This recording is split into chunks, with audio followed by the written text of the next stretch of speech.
Well, investigators looking into a plane crash off the coast of British Columbia are hoping the pilot and another survivor can shed some light on what may have happened.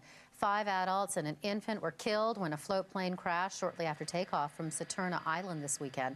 Vernon Grose is an aviation expert and a former board member on the National Transportation Safety Board. He's in Washington this morning. Good morning to you, and thank you for joining us. Good morning. When you take a look, there's so much, obviously, that we don't know about what happened to this particular float plane. But given the little that we know, what could be some of the reasons, do you think? Well, I think seaplanes particularly are more vulnerable than land planes. For the example they have with seawater, the possibility of corrosion of vital parts of the aircraft. However, this sounds as though it must be a control problem rather than anything disintegrating of the aircraft. Could there, how much could a factor of, say, weight distribution have in terms of a seaplane's ability to take off smoothly?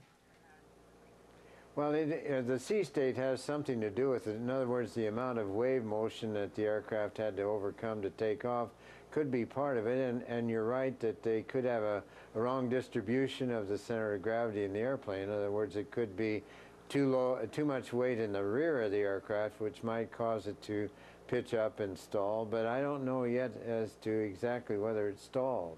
No, understood. When we're talking, though, again, about float planes or seaplanes, you know, would you say they undergo just a rougher life just because of the way they have to land? In other words, they'd need more maintenance than a plane that would land on the ground?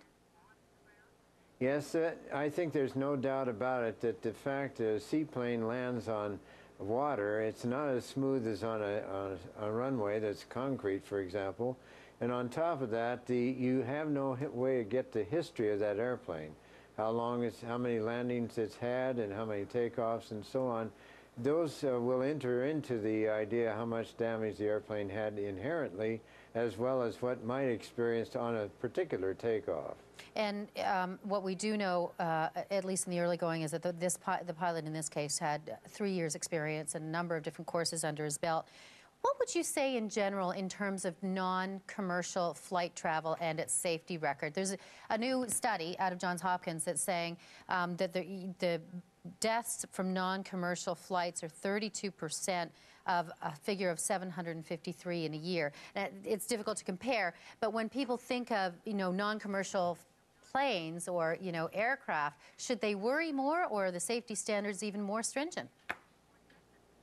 Well, I think the thing about travel, you want to go from one place to another. So what aircraft does for you, particularly in British Columbia where you're wanting to get out on an island like they were, you've got a choice. You could go by boat or you can go by air. And then when they do that, you're right that the injury rate in non-commercial is higher because of a number of factors. One is the proximity generally to a major airport where you'd have medical help, but on top of that, the aircraft themselves are not as rigorously built and designed as commercial aircraft are. We'll be following the investigation as it moves forward. Vernon Grose, thank you for your expertise. You're welcome.